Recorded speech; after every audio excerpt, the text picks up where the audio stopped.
wherever you are. Make it Truth Frequency Radio.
Welcome to Phoenix Rising Radio.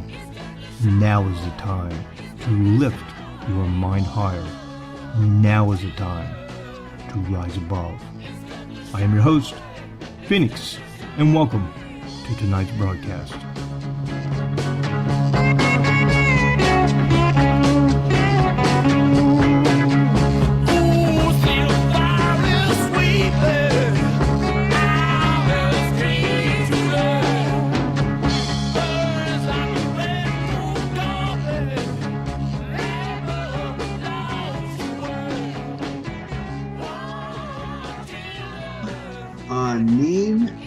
NeSe Indigenicas Ojibwem Kevin Indigenicas Jaganashi Moog Makwanindundame Gawa Babigani Kagan Dunjiba Minawa Moorhead Nunguminde Nindo Gitchi Da Chimigwich Gitchi Manadu Ape Gish Bimad Ziwewian.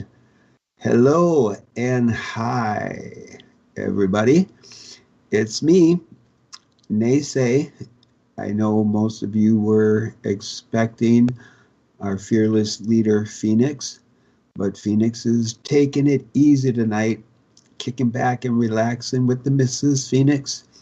And so I'm here for a little bit, and then we're going to be joined with my friend, my special friend after the break.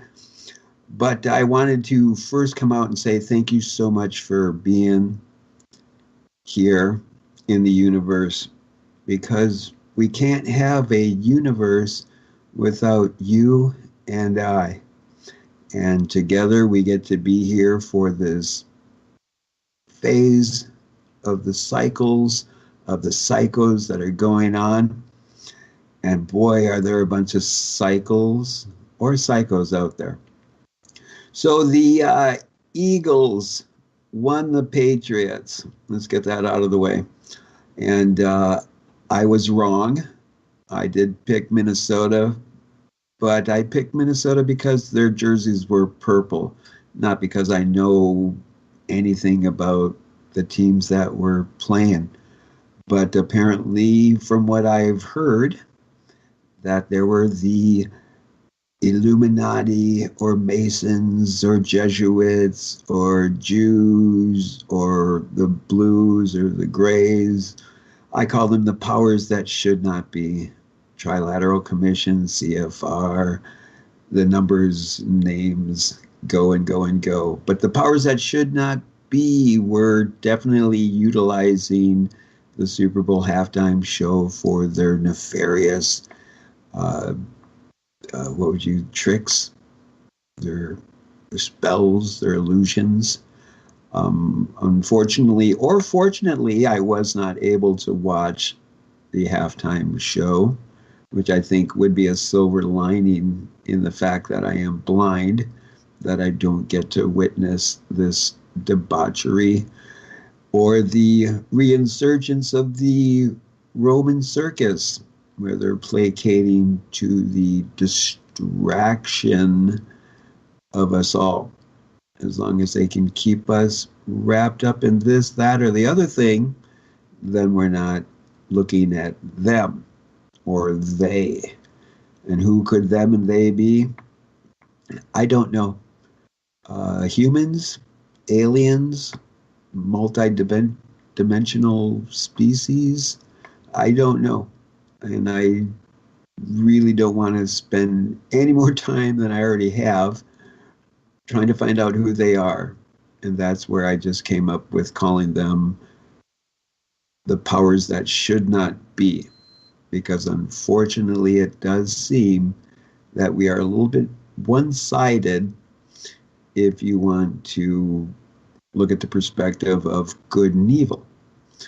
But the one thing that I will constantly say when I hear people talking about how horrible and how bad the world is, if you take moments of your time to look at all of the children around the world, and you will find out that whether it is in a time of war, a time of stress, a period of horrible poverty, these children are still able to find the ability to smile and laugh and play.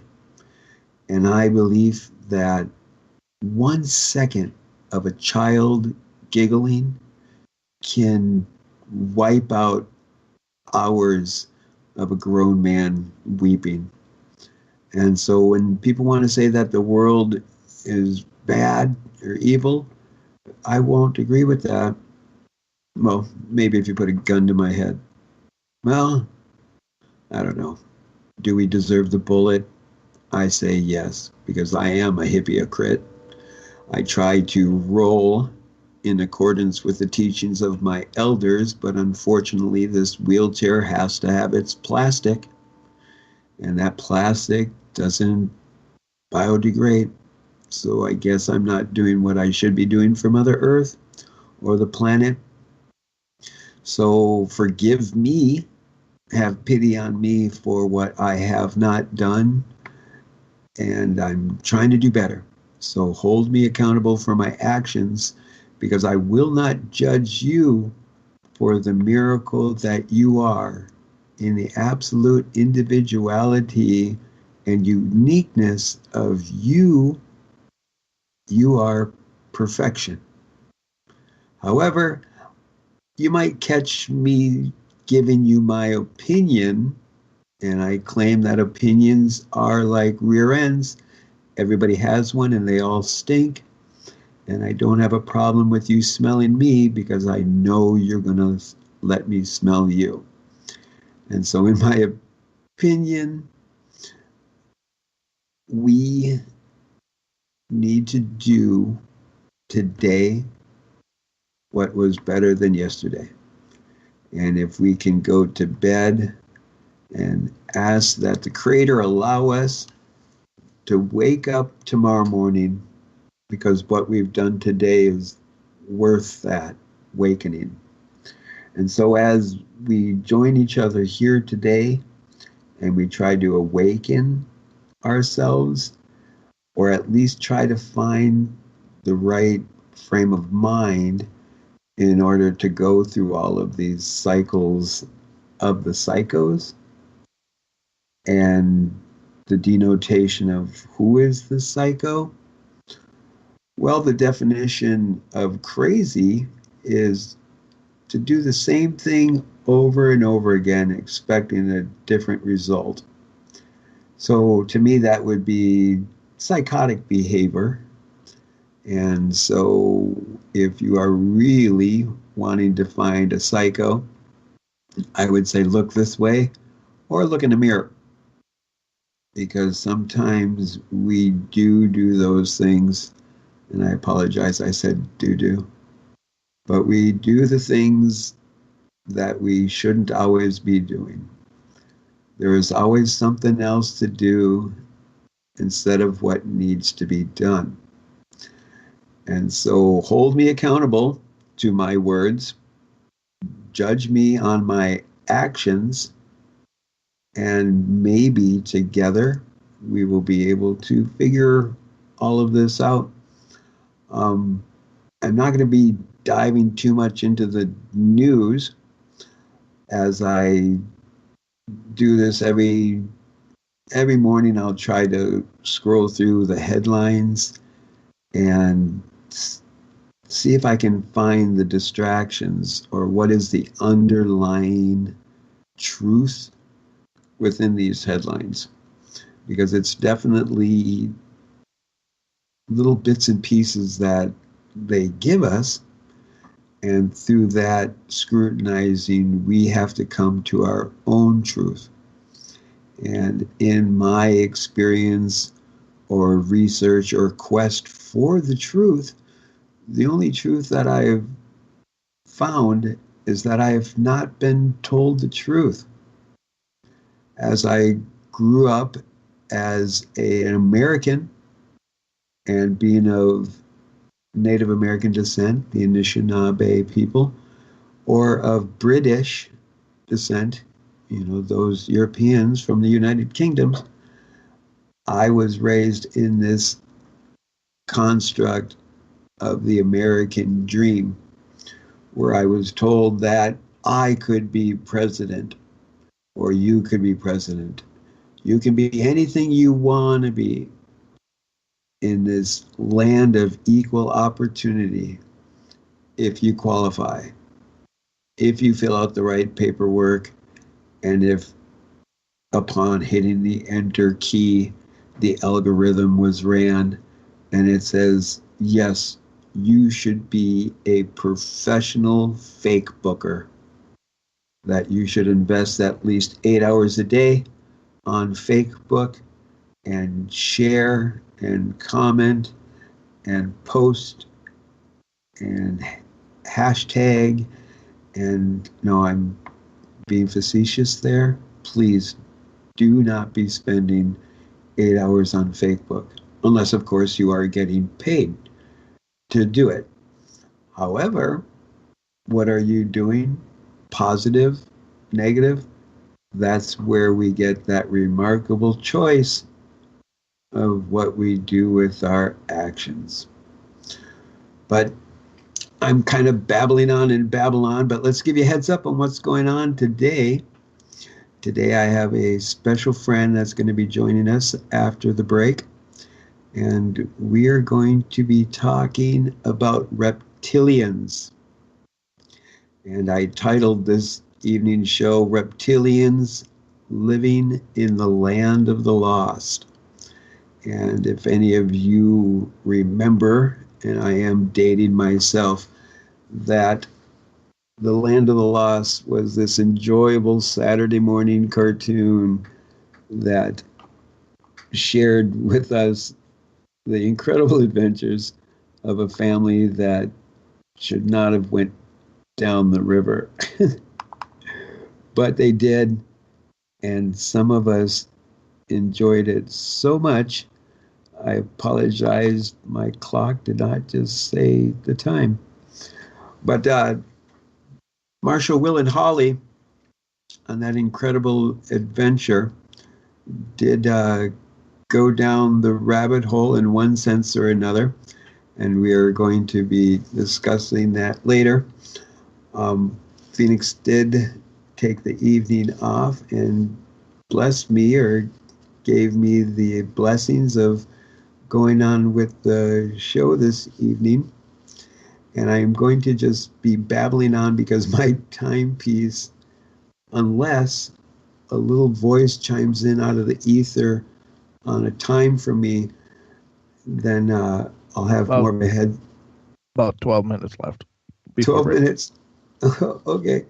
Well, thank you there, little voice in the ether.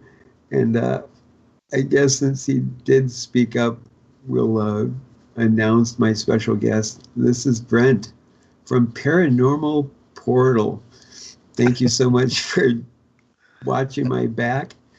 Anytime, brother. Glad to be here, and thanks for having me. Well, it's always enjoyment of the phase when we get the opportunity to giggle and laugh and share content. This evening, I am super backup man. I have my brand new computer running. my laptop running, and my phone running. And you would think with all of those backups, one of them would be telling me the time, but none of them were talking to me when I was looking for it. But since we're a little bit earlier, and Brent, you've been introduced, why don't you give us a little heads up of where we can find you and what you do? Well, as NeSe mentioned, of course, I do the Paranormal Portal normally, and that is airing on TFR Live, Truth, or iHeart or TuneIn, and that's on Friday nights at 10 p.m. Pacific time, and you can find us there. And it's a 2-hour show. We talk about all things paranormal if you're not familiar with it, and just have a lot of fun. It's been a great journey, and you can also find us. We simulcast the show as well on YouTube, and we've just begun doing that for a couple of weeks now. But it's been really great because we have we do it live on camera as well as over the internet radio. So it's really cool and been a lot of fun, and it's been quite a learning curve. But if you love the paranormal, be sure to come check us out. Well, and I've had the distinct honor of being on, and I would probably say it originated as a call-in. And have you been doing this 2 years now? Yeah, it's been almost 2 years. I'm just a couple weeks shy of 2 years that we've been on the air. That's right. Yeah. So I've been calling in since the show's been going. Yeah. And it's been quite enjoyable. It's a love-hate relationship me and Brent have, because as much as I love to be up that late, it's really hard to be up that late, because for me, the show ends at 2:00 in the morning. And yeah. So, there's no better time to talk about the paranormal, though, I don't think. Oh, absolutely. You get into the witching hour and the darkness and the creepiness, and it's hard enough to be blind. But then when you start talking about that creepy, freaky things and the littlest creak or noise in my house, it was, what's that? What's that? And actually, I'm going to bring this up because me and Brent have been talking about the show we're doing tonight. And one day we were in a conversation, and Brent can attest to this. All of a sudden, my stereo just started blasting out music. It did. Yeah, that's right. I had almost forgotten about that. And no one was in the home. Mm-hmm. And it was rather freaky because it wasn't just a single occurrence. It probably did like 3 times. And then I went in there and turned the volume. But that has been a continuation over this whole last 4 days. As I told you, we actually did a clearing ceremony where we kind of shooed the spirits or shifted things in the home here, because unfortunately or fortunately, there's things out there that some of us aren't willing to accept. And I would be I'm not a naysayer when it comes to spirits, because as a Native American and the teachings from my elders and from the experiences that I've had, and if you become a member of TFR, you can look at past paranormal portals, because I do believe we shared some of those ghost stories, but I think we did also with Phoenix. So definitely people go to TFR, find your favorite host, and sign up, because that does go to the host to help them get this, that, and the other thing, because a lot of people don't realize it, that especially when you're not making money doing this, there's microphone costs and headphone costs and computer updates and more money than you would imagine, websites and that. So show them that you love them, show them that you respect them, give them a little prop, and nothing can do that better than when you go to the tfrlive.com. Yep. And also there's other opportunities of different things that you can, as a member, take advantage of to help this, that, and the other thing. Absolutely. I mean, being a host on the network is first and foremost, of course, it's just an honor to have such an amazing audience, because the caliber of people that listen to TFR live and listen to us through iHeart or TuneIn or wherever they happen to be finding us. I mean, they're intelligent people. They're on a journey of their own, and I think we're on a journey, and that's one of the reasons we do these shows. And it is a labor of love, because of course we love doing it, but it does come with it comes with an overhead, unfortunately. And so everyone you're hearing on TFR Live is they're putting in their own blood, sweat, and tears, and to make this happen. So if you can support it, that's great. If you can't, no worries. I mean, it's certainly, we will never panhandle here, but anybody that, can help out, it's a great thing, because you're supporting the network and you're supporting a lot of people living their dream and trying to bring the truth out. So it's an incredible undertaking. Well, every now and then I might do some panhandling, but it only depends if old Betsy will get me up the hill to get to the river. That's right. Well, yeah. However you can come by it, but that's cool. But don't support help. me. Don't support me. Support Brent and Phoenix and the other hosts, because I'm just a measly little co-host, and I'm a little minion to all of these others there. So I don't want your support. Well, I gotta tell you though, your encounter in the studio at the Paranormal Portal here, I swear to God, it's the only paranormal show in existence that's actually haunted. I've had so many weird things happen, and equipment malfunctions, and lights flashing during broadcasts, and it sounds sensational. It sounds like, oh yeah, sure you do, but I swear, things go on, and as we're doing the show, that I can't even get my head around the kind of problems that we have that just defy logic and explanation. So, and I'm telling you, that last blue super blood moon was that one about knocked me out. I mean, literally, I was getting hit with waves of energy and had a hard time even remaining conscious. And again, ladies and gentlemen, I know some of you may not believe in the paranormal, but I don't know. Something happens during the show. So the fact that you, NeSe, had an experience as well doesn't surprise me, because I don't know. It's just an energy that exists in the show. And of course, there are lots of investigators, and I know this isn't the Paranormal Portal, but just let me take a second to spit this out. There's a lot of investigators that believe that spiritual energy can, transfer itself over electronics. So, maybe it's possible. Well, absolutely. And if you break down the whole modalities of how electronics work, and this is going to rub some of the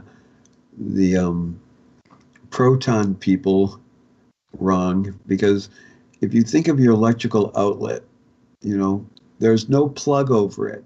So there's not a bunch of electricity that's pouring out of it, like little bitty particles, Mm-hmm. And so if that was the case, you'd come home and all of a sudden your home would be filled with all of these little bitty electrical particles, but it's not until you put in the plug, because there's a positive and negative, and then the flow of that energy goes through the electrical equipment. So just because we aren't specifically that metal plugging into that electricity, just like a two-pronged plug, we have our two legs that we walk upon the earth, and we plug in to this incredible electromagnetic force. And so this force, like a magnet, a magnet is just a hunk of rock until it's specifically added the electricity, and then it becomes magnetized. So where does that magnetism come from or go? They still don't know. You can go and ask any of these, like the FAQs on these magnet makers, and in the FAQs, they'll still say, we don't know how magnets work. We keep trying to quantify it, and the definition of quantifying, it just means to break down into a smaller piece. And as we keep breaking it down, we find out there's a smaller piece, and a smaller piece and a smaller piece. And then if you look at the principles of those smaller pieces, they work on the same principle of the bigger pieces. And so all of a sudden we get that crazy Masonic Illuminati saying, as above, so below? Or is it just a fact? Is it just a fact that if you scrutinize it to the minute, it's going to be almost in the same category as scrutinizing it as the maxim? Yeah. And we're about a minute out of break, just so you know, brother. Right on. So as we scrutinize the minimum and the maximum, may we find something together that's going to pop our noodles or get us to start thinking a little bit more and hopefully not a little bit less. And so as we come back from this next break, we're going to start talking about reptilians and living in the land of the lost. Amen. It was funny as soon as you brought that up. Even like Ken, who was in Australia, he's like, "Oh, Chaka!" So it's amazing the amount of people that remember that show. Sarisa Chaka, Sarisa Chaka. That's awesome. Yes, I've been binge watching in the last 4 days the 3 series of Land of the Lost. So we'll be definitely sharing plenty about that, and hopefully the whole content won't be about the TV series, because there's so much more to be discussed when we talk about reptilians. And so put your salt out and do not touch that. You are now tuned into the truth frequency. Your protection from deception. TLR. Truth Frequency Radio.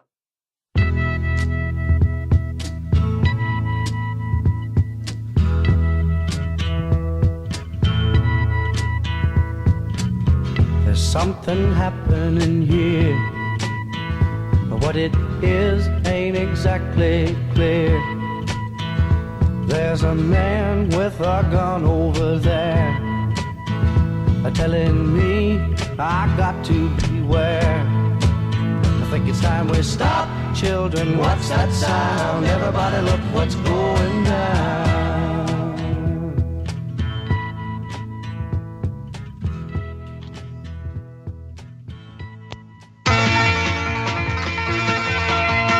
Marshall, Will, and Holly on a routine expedition met the greatest earthquake ever known. High on the rapids, it struck their tiny raft and plunged them down 1,000 feet below to the land of the lost.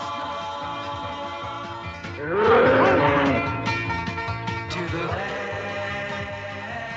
of the lost. To the land of the lost. Now, does that bring back some memories or what? Saturday morning, rushing to the TV. Hopefully your parents would allow you to bring your cereal bowl right there. You'd have your big old box of cereal and the jug of milk, and you'd be sitting there watching Marshall, Will, and Holly.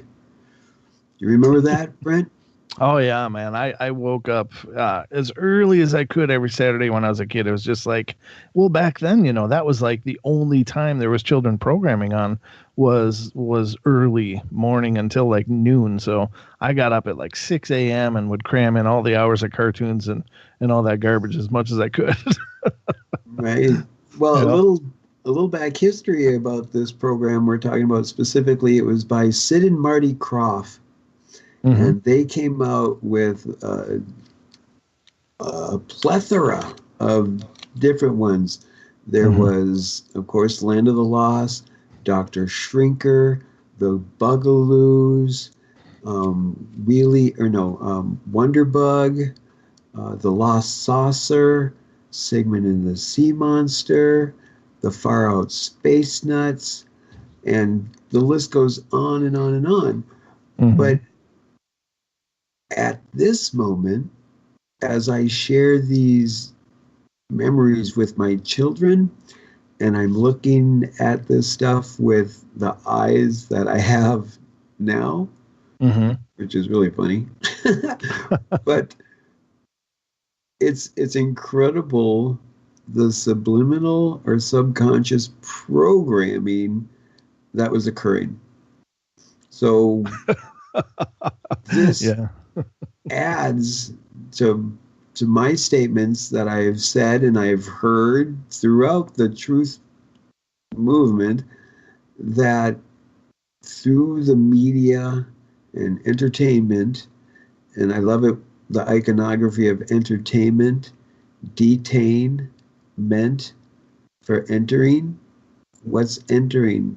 That black hole sun, our pupil, as we stare at that television. And even though consciously we don't catch everything, subconsciously we do. And here we have Marshall, Will, and Holly going on their raft, and an earthquake occurs, and they plunge down 1,000 feet below.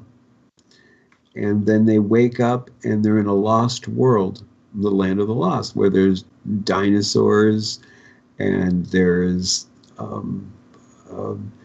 the Pakuni, which everybody remembers Chaka, and he was more like a chimpanzee humanoid creature. Mhm. And then we had the Slee Stacks. Oh yeah. I used to hate those guys. Oh, right? Those guys creep me out. Yeah, they had that maybe you could come in from behind and find those sounds, but those Slee Stacks had that particular little heavy breathing kind of drawn out sound. Yeah. And the ominous music, it was that whomp, whomp, whomp. And it was like, oh no, it's the Slee Stack. But then if you looked at the Slee Stack, there were reptilian humanoids. Yeah. Yep. And Marshall, Will, and Holly, upon finding where they were trying to find their way out. And this was kind of the adventures that they went through. And pretty close to the beginning of the episodes, we are introduced to the Slee Stacks. Mm-hmm. Now, when they come across the lost city and they go into the Slee Stack complex, you find that they're not they're not friendly to the light. That kind of the vampiric kind of ideology but the light didn't destroy them. I think it was just the whole thing of it was very irritating to their eyes. Right. And so then they would go within the Slee Stack's chambers, and as they are finding their way out, they come across a particular Slee Stack named Enoch. Mm-hmm. Now, Enoch had a funky, I just lost the name of it, like the Knights Templar tunics. That's it. Yep. He used to wear that special tunic. And he also had this necklace that was a pyramid that he would also wear. That's right. I remember that. He would stand in front of this pedestal that had this flat kind of tabletop surface, and when you look down in it was a bunch of crystals, and they would manipulate these crystals, and these crystals would create different occurrences, from time portals to changing the weather within the land of the lost. Mm-hmm. And are any of these coming back to you? And oh yeah, everything you're saying is just like, oh yeah, I remember that. Right. So then, as I scrutinize it even more, I think about it with just the whole Marshall, Will, and Holly. So I think of Marshall right away, like marshalling or the marshal or the law, and the will, manifesting will, taking will, utilizing your will. And then we have Holly. And right away, when I think of Holly, I always think of Hollywood.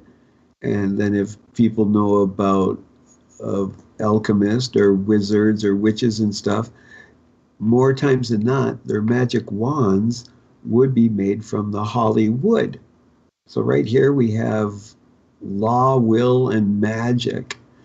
So, and of course, it could just be that, Sid and Marty Krofft, they knew a Marshall, Will, and a Holly. But yeah, that's true. But Marshall wasn't his name. His name was Rick Marshall. Oh, I didn't know that. And Marshall was the last name. So it was Rick, Will, and Holly Marshall were the main characters. And then there was Chaka of the Pakuni, and Ra and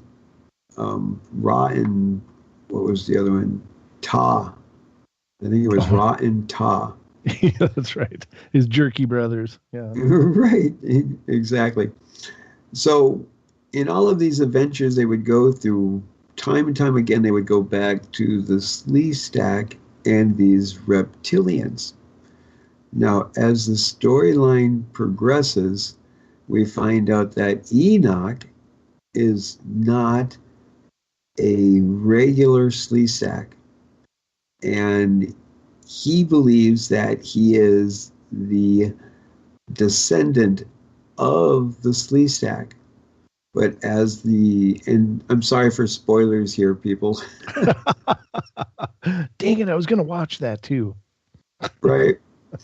So Enoch finds out that he actually is or that the Sleestack are the descendants of him.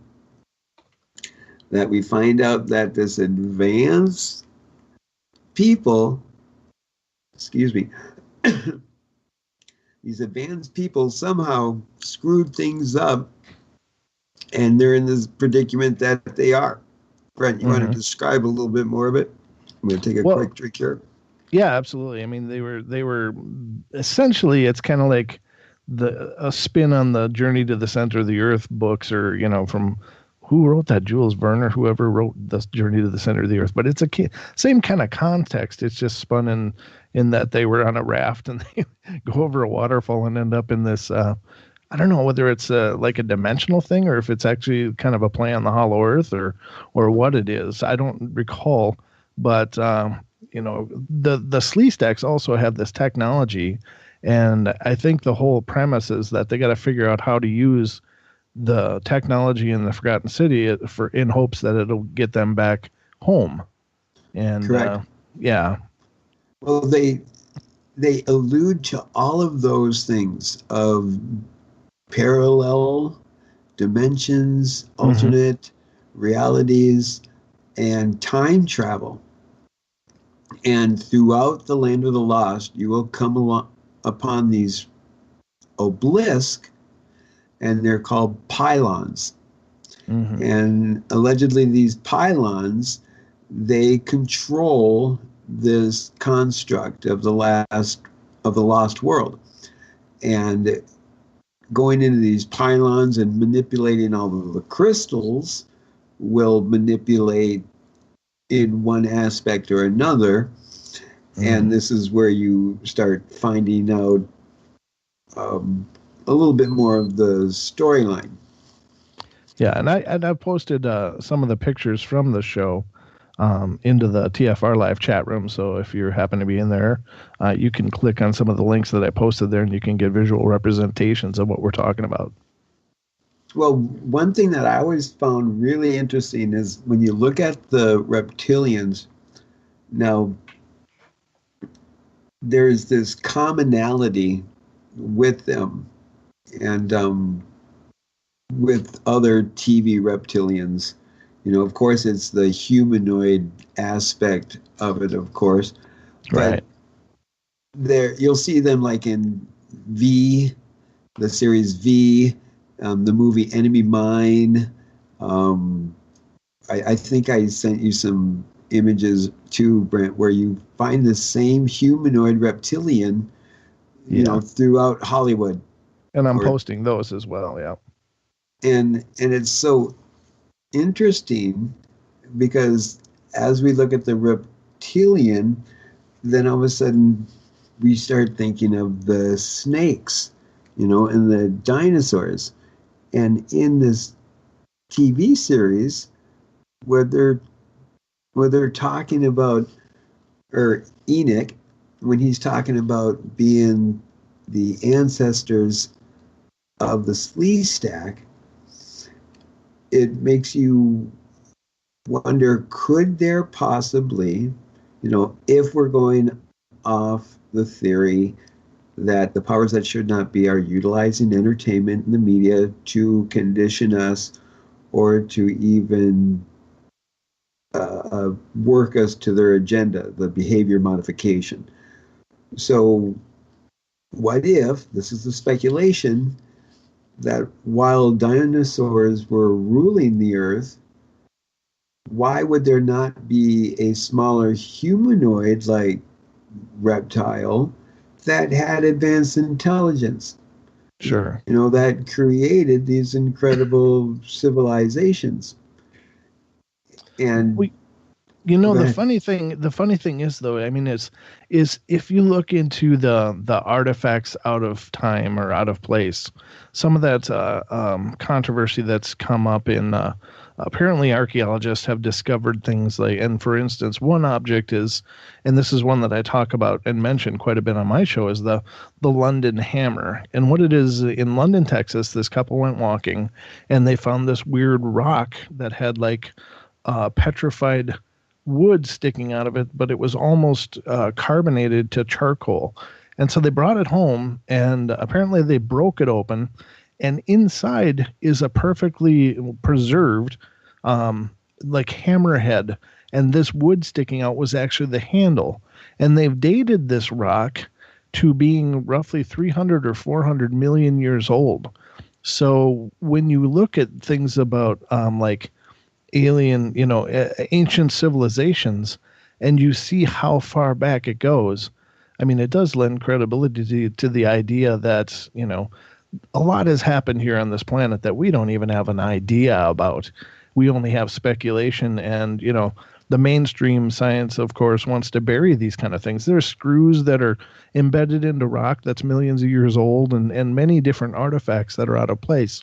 And so the idea that there is other civilizations here is not really that hard to believe if you take into account that these things are found and we have no explanation for them or how they were fashioned in such a primitive time. Well, absolutely. And I strongly suggest that people take the opportunity to read Michael Cremo's work, Forbidden Archaeology. And it's a college read. And so it's it's a little brain numbing because it's that information overload, but there's another book called American Genesis by Goodman. And this is about the ideology that North America was the center of Pangea when there was the large landmass.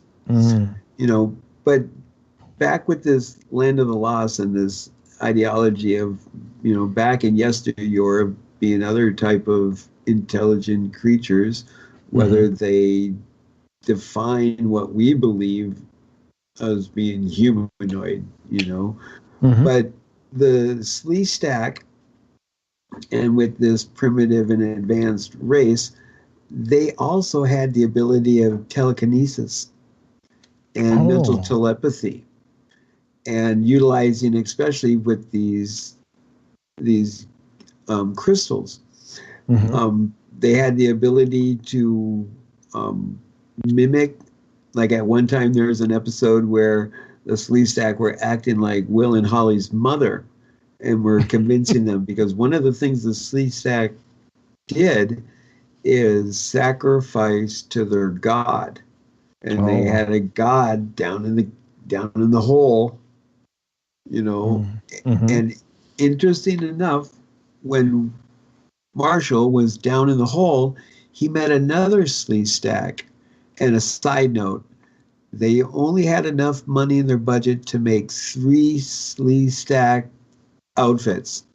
And through multi-angles of cinematography, it made them look like there was more than that, but there was only 3 outfits total that lasted them the first 2 seasons. That's really cool. Right. But when Marshall was down in the hole, he met this other Sleestack that was sacrificed just because he was born with all of the knowledge of the universe. Oh, wow. And that he claimed that every now and then, one of these Sleestacks were born with all of this knowledge, but the rest of them thought he was a freak and was like, get rid of him. And they would sacrifice this to here. And, it's an indigo Sleestack. Right. That's pretty cool. Right. Well, indigo, Sleestack would have been green, so it'd probably be something like an aquamarine Sleestack. Yeah. But so then season 3 comes around. It made it for 3 seasons, the television series. In the television series, they had aliens that came that were light energy.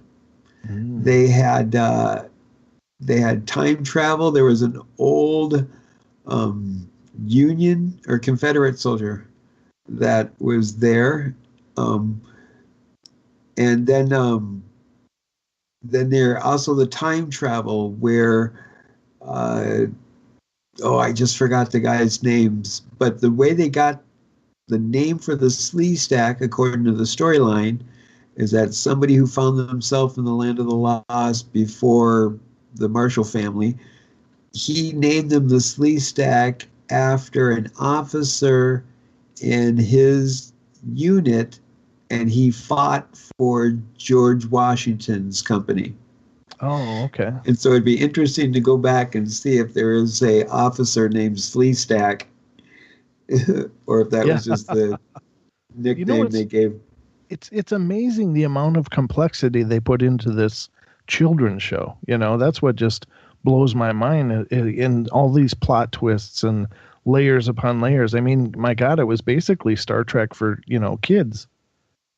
Oh, absolutely. And they struck upon the path that these Tyrannosaurus Rex and stuff had incredible smell, and like other stuff that they taught me as a kid, but they don't teach today's kids these things. Right. That was the one thing that I kept noticing doing the binge watching of Land of the Lost. Mm-hmm. Now, when we get to the 3rd season, apparently for some reason or another, Marshall does not come back, and then Uncle Jack finds them, and Uncle Jack somehow gets through the same way or whatever and finds him. But then there's even more and more deeper meaning to this whole storyline, especially with the Sleestack. So I would suggest if you can find it on YouTube, and they're 20.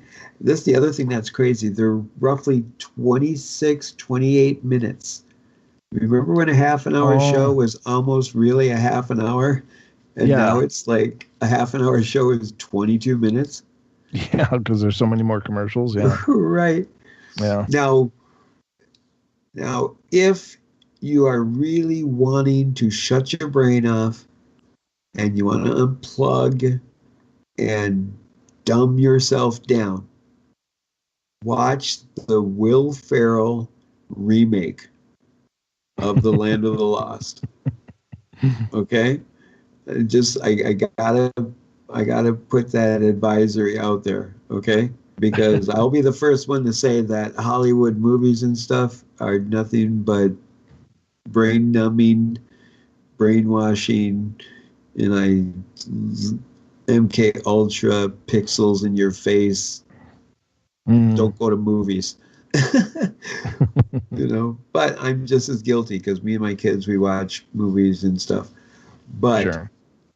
My daughters were pointing out to me the iconography and the symbolism throughout the remake of this, and I would love the audience to check out the remake. Unfortunately, I couldn't find it on any of the platforms out there for free, but I'm sure if some of you know how to do that, you could find it.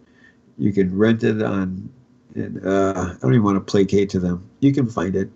It's under $4 to rent, But like I said, if you have absolutely nothing to do and you're sitting there in pain with an abscessed tooth, then enjoy it, because there's some lowbrow humor in it, but it still is lowbrow humor. Gets you all to laugh.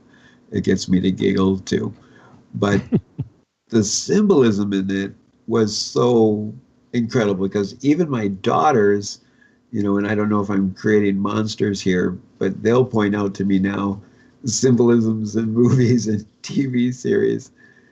But this goes back to the whole thing of, are they telling us what they're doing? And my theory on that is that, we got to go to a break. No, I'm just kidding. We still got some minutes. We just got a couple minutes, yeah. I know, but that would have been a really good cliffhanger if I would have paid attention. But, but I think there's almost like this universal law where entities are allowed to do what they want to us, to you. But if you say stop, you're supposed to stop. And you have the right to make them stop. Right.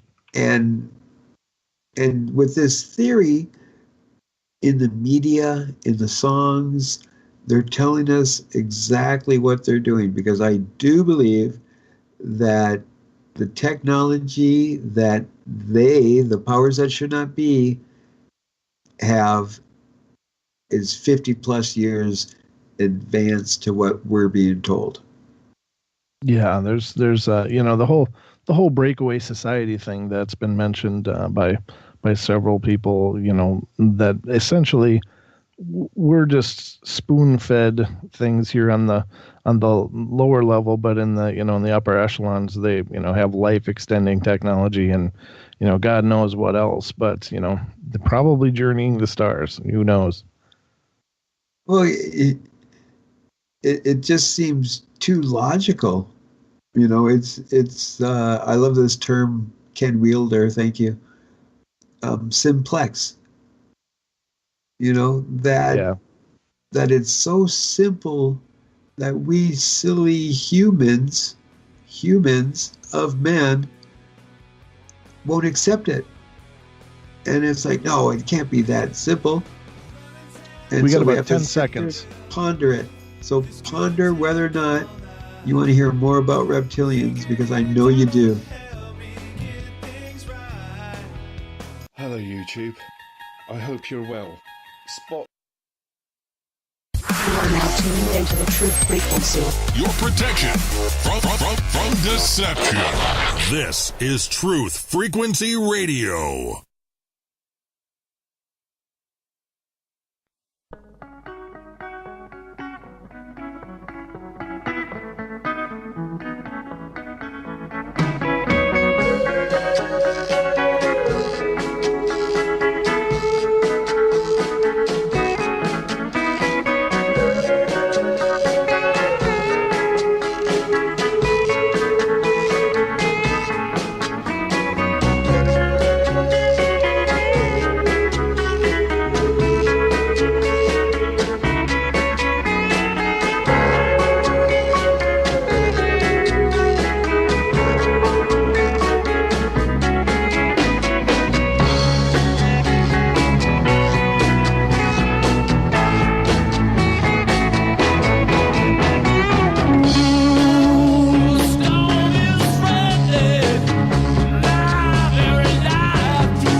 Welcome to Phoenix Rising Radio.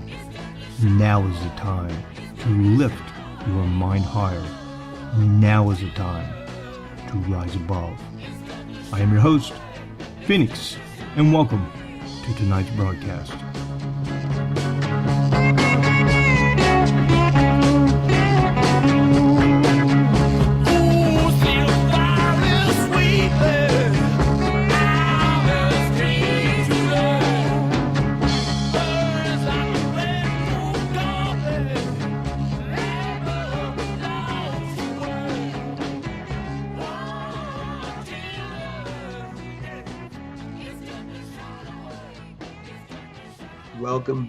Welcome back. We are here.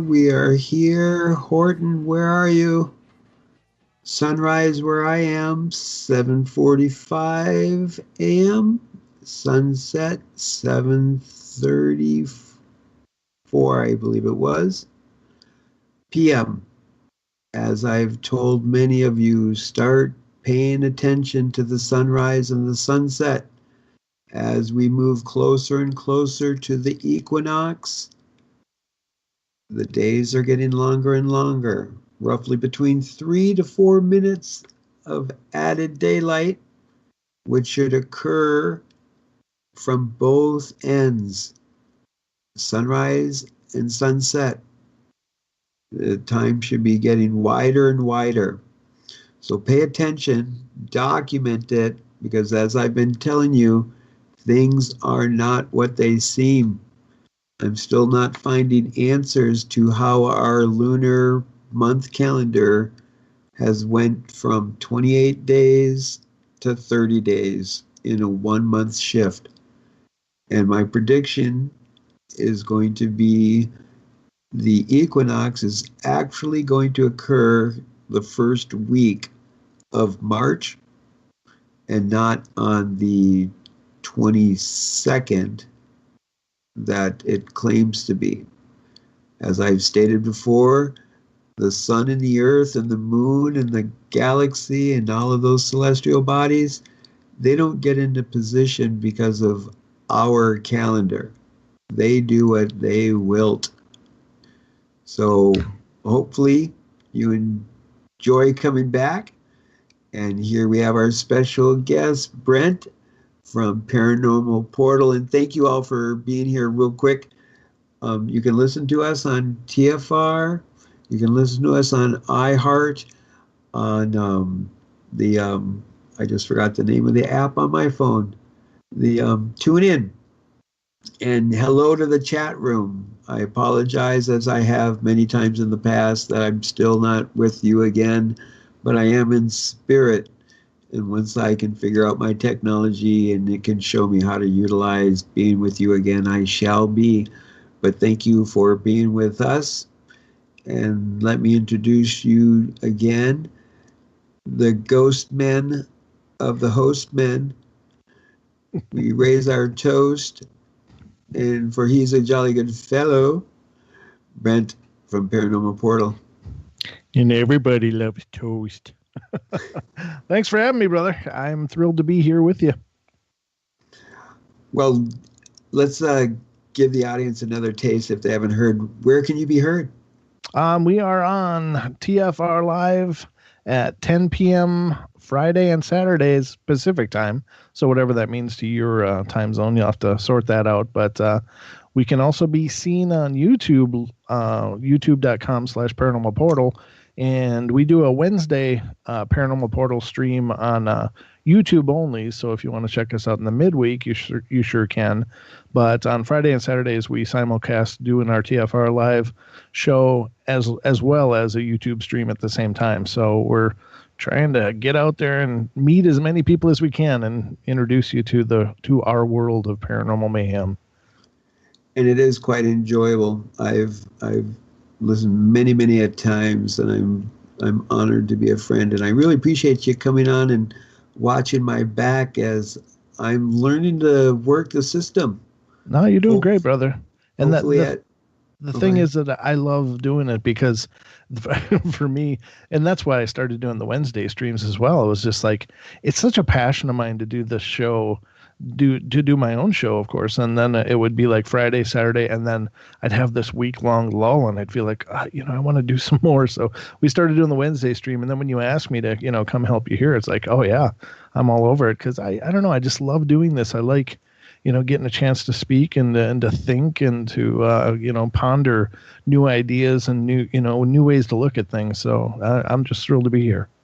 Johnny Five Alive, more input.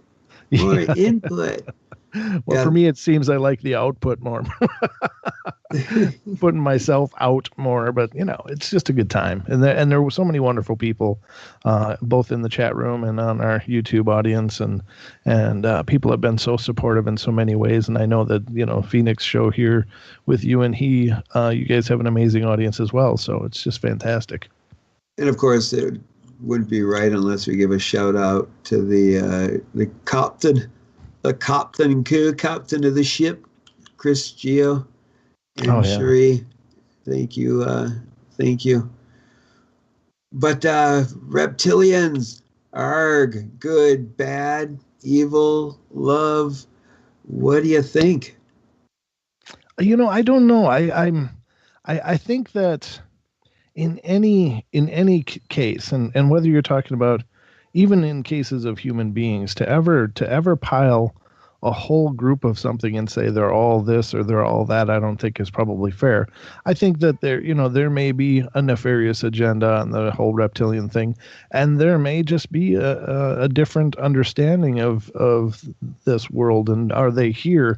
I've not experienced them myself. Of course, I've heard a lot of the ideas around them being here and having been here, possibly descended from, some other ancient race or perhaps even the dinosaurs. Some people have speculated, and maybe they have a right to be here as well. And they're not just visiting. Maybe they've been here longer than we have. I don't know, but I don't know. It just seems to me that if any race is so advanced, then along with that, I would hope, I'm being optimistic here, but I would hope that with that advance in understanding technology and understanding the universe, that it would also include advancements in, having, good mojo for everyone else. You know what I mean? Sorry, my minion downstairs is not happy about something. That's okay. But I forgot about one reptilian in the media that should have been put out there, and I think his name was called Yar, or was Yar? it Gore? James T. Kirk fought against the reptilian. Oh, okay. Huh. I don't remember that one. In the old Star Trek series. Oh, it's going to drive me nuts. That's going to be one of those 3:30 in the a.m. that's going to wake me up out of my sleep, and I'll shout his name out. But internet right there at the fingertips. I'm sure the chat room already has his name. But anyway, the reptilians. So if we go back through antiquities, they're there throughout our history. And if you think at the most ancient in the Babylons and the Mesopotamia, and you look into the media, all of a sudden we get Conan the Barbarian. If you look at the timeline of where Conan came from, in a great book series by Howard, the Conan series, but he was from ancient Sumeria in that region. Okay. And they were the snake cult, or the snake sect, or the reptilians, because the reptilians, they always get lumped together. If you disagree, please say so. But they always get lumped together with the snakes and the dragons. So as I did all this research and looking into all of these different serpents, dragons, reptilians, they all were similar in characteristics. So back in Mesopotamia, we had these snake cults. And as you look into these great works like the Epic of Gilgamesh and oh no, I just had another brain fart on the book. But it's really simple at the fingertips, where you just find a search engine and just type in reptilians. Mm-hmm. And by the way, Ken in the chat room says he thinks that it was Gore, Gore. the Star Trek reptile. Right. Thank you, sir. Well, in that Conan the Barbarian series, there was that leader of the group that was played by the Darth Vader voice. Luke, I am your snake. Yep, James Earl Jones. Yes, and he transformed into a reptile. Right. And quite interesting in the scene to that movie, when Arnold Schwarzenegger was trying to find the answer to metal, and so was this James Earl Jones character. At this one point, he pointed up to his disciples and said, "Metal is insignificant. Watch this." And he beckoned one of his subjects off a high cliff, and this subject just stepped off the cliff. Yep. And this is from an actual fact in that ancient Mesopotamia where the Essenes came from, that this was the account of someone meeting one of these Essenes, where they were the Essenes, the Hashins, the hash utilizers, But then as it progresses from ancient Mesopotamia to Babylon to Egypt, on the hieroglyphs, we see again the reptilians, where we have the humanoids with the crocodile heads. And then you see all of these other different snake, reptiles, or dragons iconography. Mm-hmm. If you look into the ancient works of the cross and the Hermes of the snake going up the cross, the Ouroboros, the snake eating its tail, and then you get into these other iconography of the dragons intertwining with ancient China. And then into India, you get throughout the world, one of the very well-known reptilian discussers is Matwa, who was introduced by David Icke. And David Icke is very hardcore when it comes to the reptilians, because if you look in London, you will find the imaging iconography of reptiles all over the place, especially dragons' effigies. And when we get here now into London and Scotland, then we have Ashbury, where have you heard of Ashbury at all? No, it doesn't sound familiar. Well, it's also called the Mound of the Snake, or the Snake Mound. And then we get into this whole iconography of the snakes being driven out. So where and how and why did this reptile all of a sudden became such a bad guy? Right. We get to well, go ahead. Throw it. Well, I was gonna say that as far as the saint who drove all the snakes out of Ireland or whatever, I think in that case, I believe that the reptile was used as a representation of the pagans. Oh yeah, absolutely correct. Yep. And this gets into that whole thing of, if it was negative, especially to the church, then it was considered demonic or pagan. Yeah. And then that all of a sudden went back to the snake, and then we get back to the tree and the apple of knowledge. Oh, excuse me, not even the apple, it was a fruit. Yeah. The fruit of knowledge, where the snake, and then if you even look at it more critically, that the snake actually had legs or wings at this time, and it convinced Eve to take a bite out of the fruit of knowledge. Interesting enough, it was God that said, if you eat from this fruit, you'll die, which wasn't the case. So that dad told a fib. Well, it's the whole idea of original sin, and that we inherited a mortal life as a result.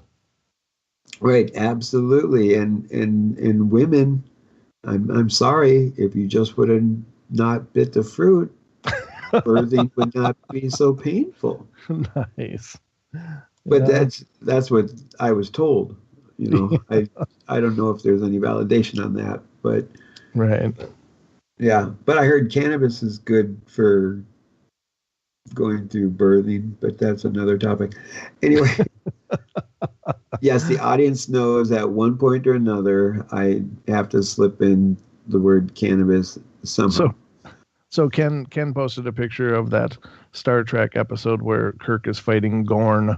It's Gorn, and then Nack Toothy posted a picture of the Queen of England's face peeling off, and she's reptilian underneath there. So, Well, people are on wasn't board. that what she was posing for her portrait that year? Yeah, I'm sure she was going for that shedding look. Do you think she takes off the false face when she's eating the babies in the morning for breakfast? Probably, because it probably requires a pretty open maw to get a baby down. I'm just speculating here, but That was conjecture on my half too. all right. It was just conjecture. But she is living a long life, and as I said at the beginning of the show, there's a reason why these powers that should not be utilized children as energy. And this is the sadness of it. This is the thing of the reptiles, the snakes. What are one of the things they do? These pagans, they'll take your children. They'll take your children, and they'll use your children for sacrifice. That's just horrible. I'm so sorry that that's become the perception of paganism for some people, especially the established religion and all of the dogmatic religions. But that they equate that true paganism, of course, in most cases is very very balanced with nature and seeks peace and harmony and in so many levels, and it's unfortunately become equated to this satanic practices, which is unfortunate. Well, I really have a challenge when semantics get part of the argument. Mm-hmm. And I wish it would be just something as simple as, but then all of a sudden we get into the Masonic black and white checkerboard. If it was as simple as black and white, where we'd be like evil, good, devil or Jesus, the white hat or the black hat. Yeah, exactly. Right. And then we just scrutinize the particular incident, instead of doing the general brushing, Mm-hmm. But the iconography of the snake, of the reptile, of the serpent is that black and white. Mm-hmm. Whereas if there is black on one side, well, let's see if we can put this metaphor out there. So say you have a piece of paper that on one side is black and on the other side is white. And on that white side, if you draw in black an infinity symbol, then on the opposite side would be an infinity symbol drawn in white. Mm-hmm. So just because we can't see that blackness because we're looking at the white doesn't mean it's not there. just like the ideology of a radio station. Just because we can't see it or hear it, the other TV stations, if you got a smartphone, I guess, that they're still there. Mm-hmm. And they're there for someone, because even though you might not believe it, even though you might not believe in Christianity, somebody does. Mm-hmm. And in that epic battle of good over evil, we have our Christians, and then we have our so-called devil worshippers. You know, where it's that constant black and white. Yeah, dualities, yeah. Right, but then when we get so caught up in that duality, the saddest thing that we miss is when we go back and forth oscillating from good and evil, you have to be in balance, because you'll be good and then you'll swing through balance to evil. And then if you're at evil, you swing through balance to good. So critically, we find ourselves more time in balance than we do in good and evil. And if you can find yourself most of the time in balance, then you're ahead of the game. Yeah, I would agree. And when we look at this entity of the snake or the reptile or the dragon, where do we find the balance in it? They talk about after the snake convinced Eve to take of the fruit of knowledge, that she then was aware of her nakedness and that. And so she covered herself. Mm-hmm. And they were in the garden of just perfection, of where she didn't need to be covered, which apparently was at the equator or at Antarctica, and there's a special base there. But then, because of this, God told the snake that he no longer would have legs or wings, and he shall crawl on his belly. But then when we discuss about the snake, when it moves at a sideways S, and it moves forward. But out of any creature on the globe, which animal has the least impact on Mother Earth? It's the snake. Because the snake is called he who leaves no path, or he who leaves no footprints, or has no footprint. Because when we put our foot down upon the ground, unless it's concrete, which has already been destroyed over Mother Earth, when we step on the ground, the weight of us has an impact on Mother Earth. So who are we to look at the snake as this horrible thing? And it does upset me with these water protectors and the fight of the black snake of oil. That's sad that they correlate it to a snake, because there are incredible teachings from everything if we're willing to take the moments to look for the teaching. Yes, I would agree with that completely. So, as we were talking earlier about the snake going up the pole, so if we think of a circle with a line through the center, and that represents the equator, and then we think of the snake going over the pole, that sign, that cosine, that wave would correlate with the almighty sun. And as it goes through its year, and if you track it, when it goes up into the Tropic of Cancer and down to the Tropic of Capricorn, and if you map it on that spinning orb, sphere, globe, ball, flat from one side or the other, if you calculate it, you see that wave, and that is the snake. But It's just true. as we were talking about the piece of paper where there's the black and the white, so if the black is written on there and you see that wave in black, well, you're not witnessing the white wave Right. because it's white on white. Break And is so coming the- up, brother. So then we have the two snakes intertwining, and now we get back to the Hermenes with the two snakes of doctoring.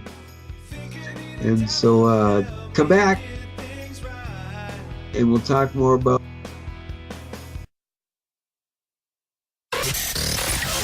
Real people, real radio. Initiating the truth frequency. This is Truth Frequency Radio.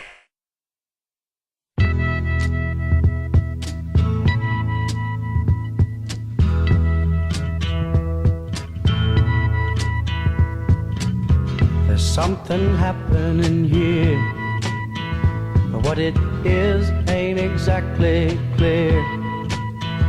There's a man with a gun over there, telling me I got to beware.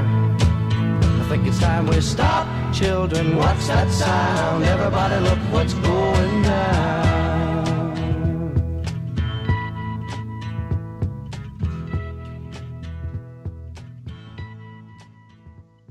Welcome back. Welcome back. We are here for the final segment of Phoenix Rising Radio.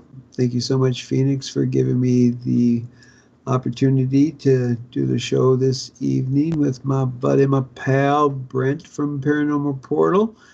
Thank you Yes. all out there.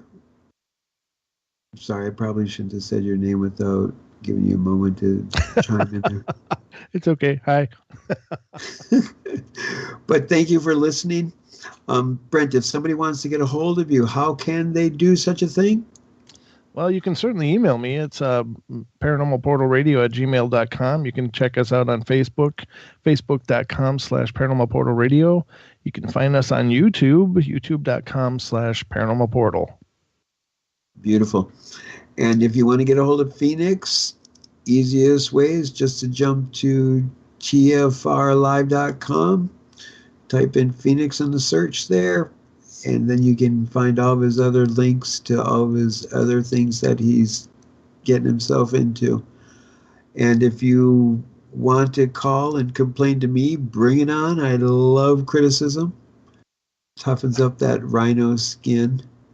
But you can send me an email at hilariousness NeSe. Hilarious NeSe.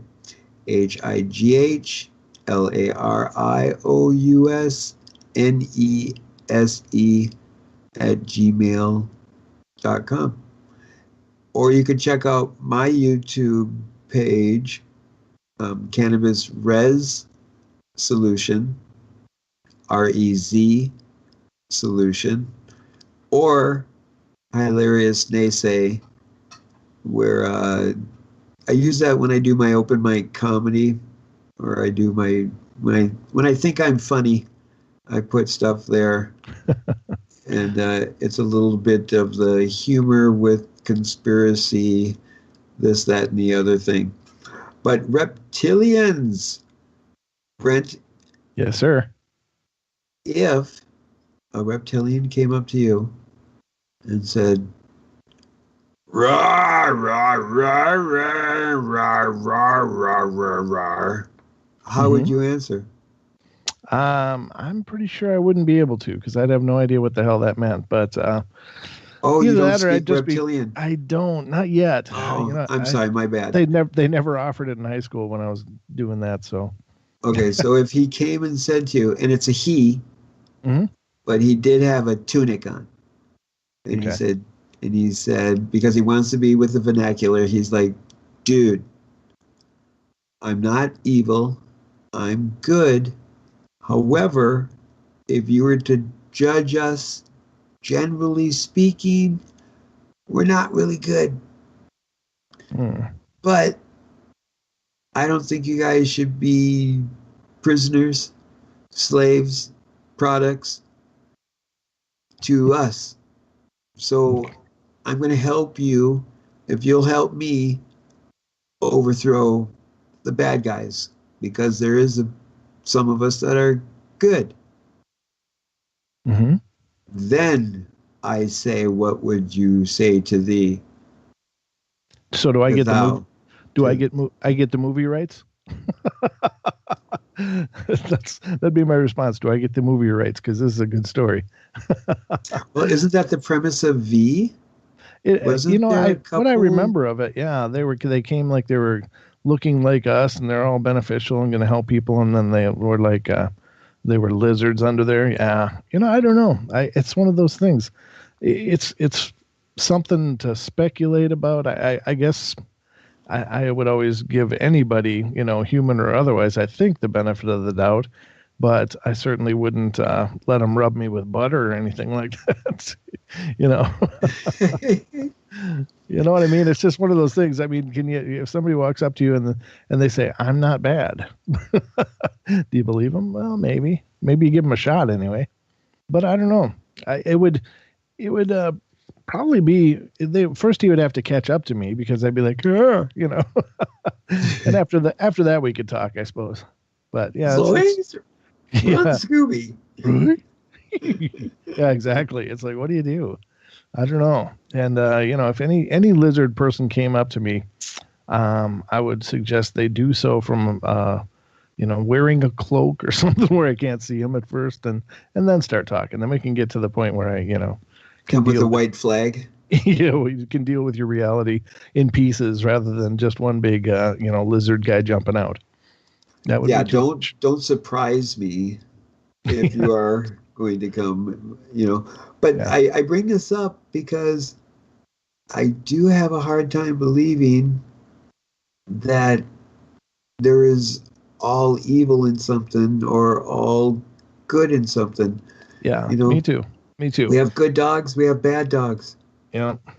We have worst owners. We have there's good leaders, and there's bad leaders. There's good parents and bad parents. I mean, we in and of ourselves are a whole spectrum of either broken or functional. But I can certainly extend that same consideration to another race of beings. And I'm not at all suggesting anybody in the current administration to take off their mask and reveal themselves, because I don't think anybody's ready for that. That's what I want the memo to be. The memo is going to be that Trump was just notified that 3 or 4 people in his cabinet are actually reptilians. Yeah, well, the man can pick a cabinet. That's no question. So. Well, there are like 4 or 5 ex-generals there. Sure. Yeah. But we're digressing. But yeah. Reptilian snakes. Now, do you know, Brent, where the largest reptilian or snake or dragon effigy is? Where the largest one is? I don't. Effigy? No, I don't know. I don't either. That's why I was asking. No. Oh. I know there's someone out there that knows, and I'm the dumbest guy I know. So, no, but Google it. I'll Google it quick while you talk. Okay, well, tell me if I'm right or wrong. But the Ohio River Valley has the largest earthen snake, even bigger than the one in Ashbury. That they have a earthen ground mound that is in the form of a snake. And in the Ohio River Valley, that's what came up. Yep, the Great Serpent Mound in Ohio. Yes, and in the front of it is an egg, because you can't go long or short in scrutinizing snakes when all of a sudden some place across your path you're going to see the egg. Yeah. There's a great symbolism of the serpent and the egg. But the largest effigy not created would be in our heavens. The constellation Draco. Yeah. which is really particular because it's only been in the last 3 or 4 years now where all of a sudden they came out and kind of laughed at people that are into astrology. And they said there's 13 constellations and not 12. Oh. And so how does that affect the numbers? Because if you look at the ancient peoples, they more times than not utilized a 13 moon calendar and not this yearly calendar that we've connected to. Mm-hmm. Now, I did post a picture of that Serpent Mound in Ohio into the chat room, the TFR Live chat room. Awesome. So that's where I want to go with it, because as a Native American, this is stuff I know. So that snake, if you look, it has 7, what would you call it, curvatures or humps? Or Yeah, sure. Okay. So then if you think of those curvatures, that each one is half a circle. And then you see how it's the circle from going from a larger circle to a smaller circle with the tail. Mm-hmm. You know, and this we gets back to the Hermes and the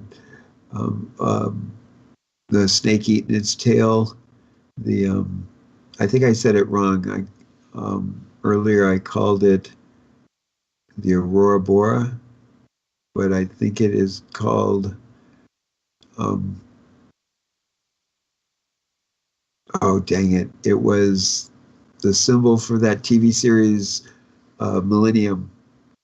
I'm totally forgetting the name of it, but it's a snake eating its tail.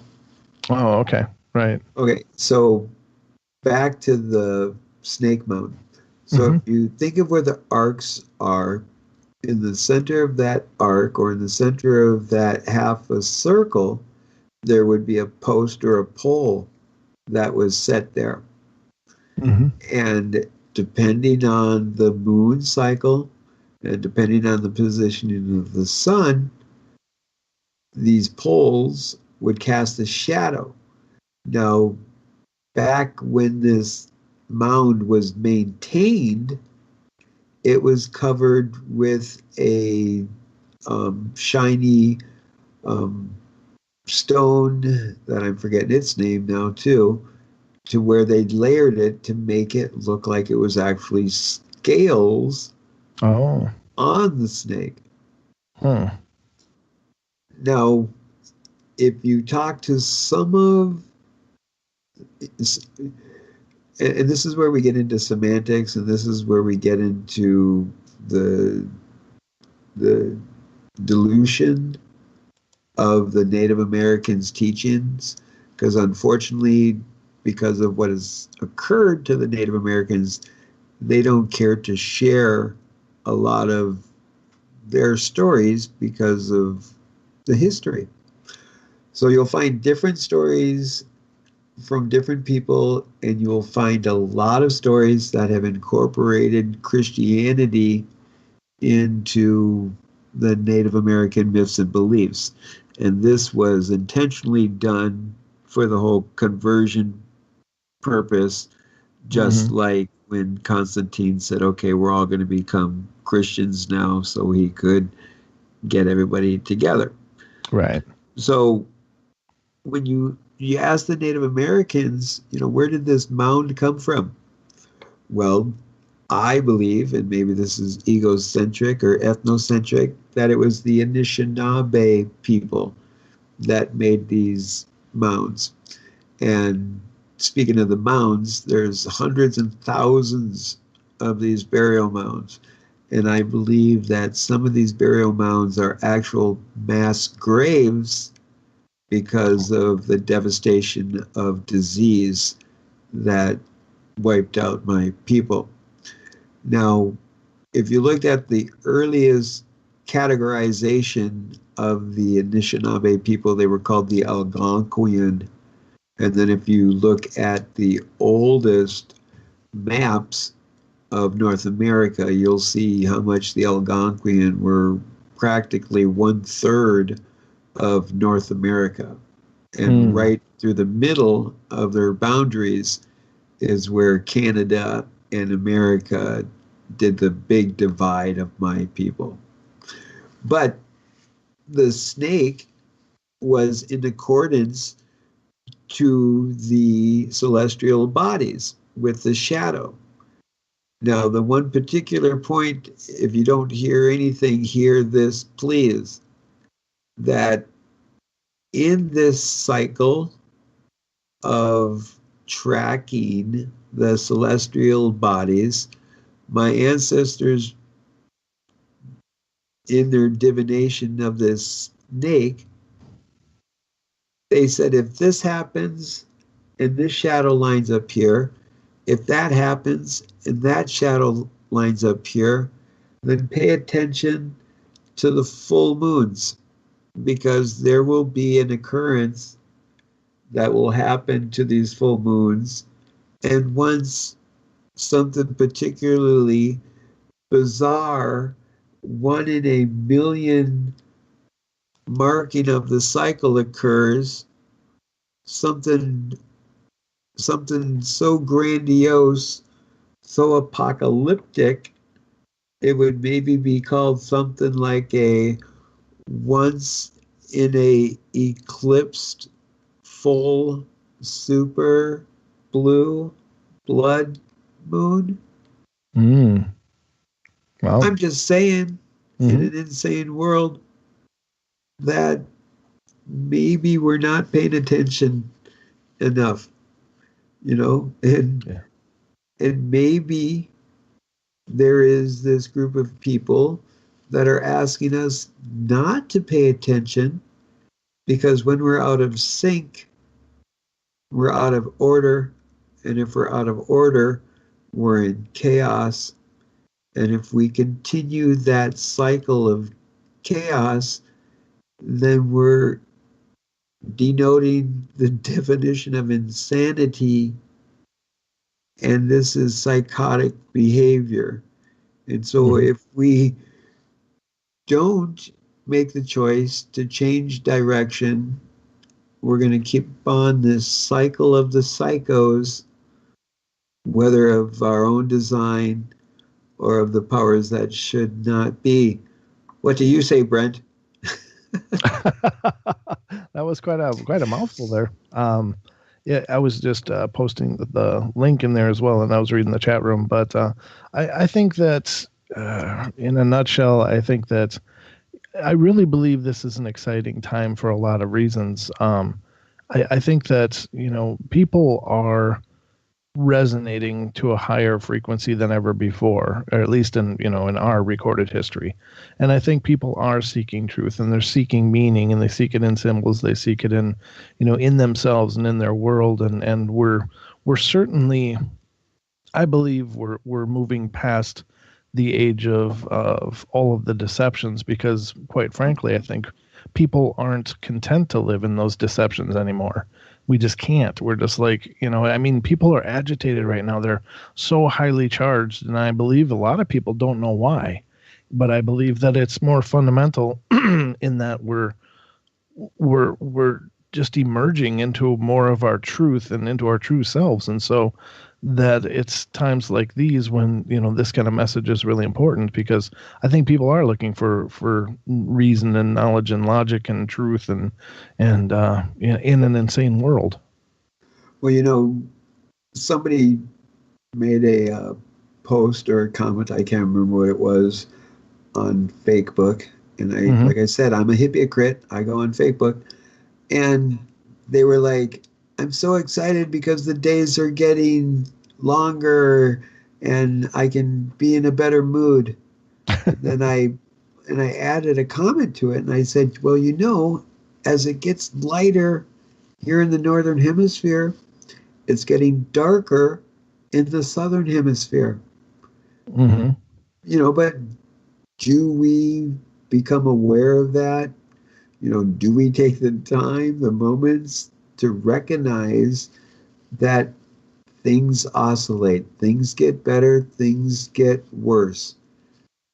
But the thing that we don't recognize is how incredible powerful we are together. And it's like a laser and a light bulb. You have a 5-watt light bulb, and the difference between a 5-watt light bulb is minuscule, but a 5-watt laser, you take all of that light and you confine it into a direct beam. You get that cohesion, you get that group thought. And so if we can just figure out how we can get past all of the distractions that the powers that should not be are bombarding us with, and if we can figure out how to get back together as a unit, as a community, then the potential is endless and the possibilities even greater. Right. I agree wholeheartedly. I think, and I think that's the truth, is that, like things like the mainstream media are just becoming completely irrelevant. And even the most staunch supporters of it at this point have to go, something's not right. That there's so much effort being put into exposing that manipulation of consciousness that even people that don't want to believe that all this stuff is going on at least have to, if they have, any kind of intelligence or integrity in themselves, they have to at least question what the hell's going on, because this doesn't fit anymore. And so I think that as these things happen, that it will help us to become more united as a people. And right now, so much effort was put into the driving us apart, driving us, fracturing and cauterizing people into different groups, and, because it's, the whole divided, they fall. But I think people are finding their way back, and while people may always have conflict, I think that at least we can, hope for something better emerging from all of this, because I think that we have to. I think it's happening whether we want it to or not. And so, I mean, still people, I believe, could screw it up. Nothing's set in stone, of course, but I think that we have a real chance now to emerge into a much better world. Well, the pyramids are set in stone, and the Georgia Guidestones are set in stone, and some of those Washington monuments is right. Yeah. I know exactly. But the craziness in that statement in itself is everything changes. Change is inevitable. And even though a mountain may take billions of years to change, remember, when those tectonic plates all of a sudden got stressed from the shift of those plates, a mountain was made within an hour. Yeah. And so it can be bad, and it can be worse. It can be good, and it can be better. And you can have your hopes, and you can have your beliefs that it's going to be better, because they did in the concentration camps. They had that hope. And I think we just talked about this before, and so I feel a little weird, but I'll share with the audience. It just feels weird that I remembered me and Brent talked about this. But the asteroid belt supposedly was a planet, and I'm pretty sure there was a lot of entities on that planet that were hoping and believing things were going to be better. So if you really want or need things to be better, create the action. Right. Create the action. Because so that we no longer have to live in the land of the lost. Ooh, good one there. Thank you very much. And reptilians. I didn't say you could come visit me. I think Brent opened that door. So go visit Brent, and then the three of you can come this way after that. But no, I would team up. I would team up with the reptilians if they could somehow guarantee me that this is a hard shove to the love or the positive. Sign me up. Yeah, it can't be any worse than the way things have gone.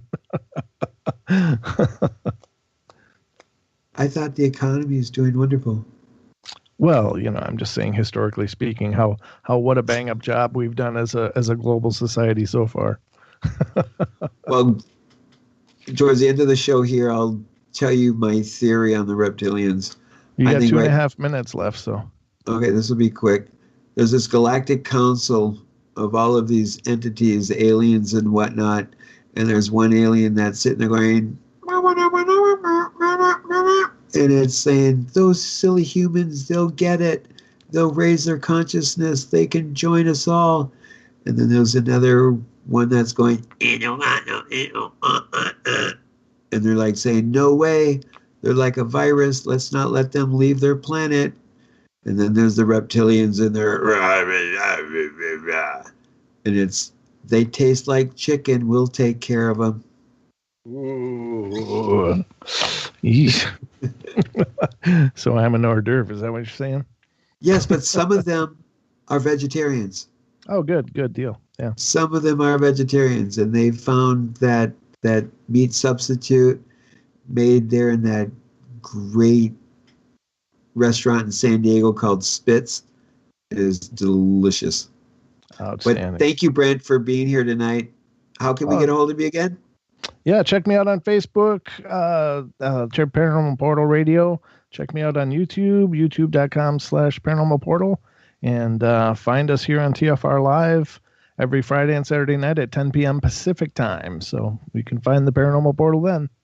Thank you so much, brother, for watching my back. Phoenix, sir, I appreciate you and allowing me this opportunity to babble on and babble on. I love you all intensely as much as I can. Please love yourself too. Ape gish bima de ziwe wien. Find the light when you're in the darkness. And if you can't find a giggle or two, look in the mirror. Or look at politics. Yeah, exactly. Or we do have a word here at rubber rabbit. If you can't find a giggle, just keep saying the word rubber rabbit. And you'll eventually get one there. So take care, people. Phoenix will be back on Thursday. Love you. Toodles.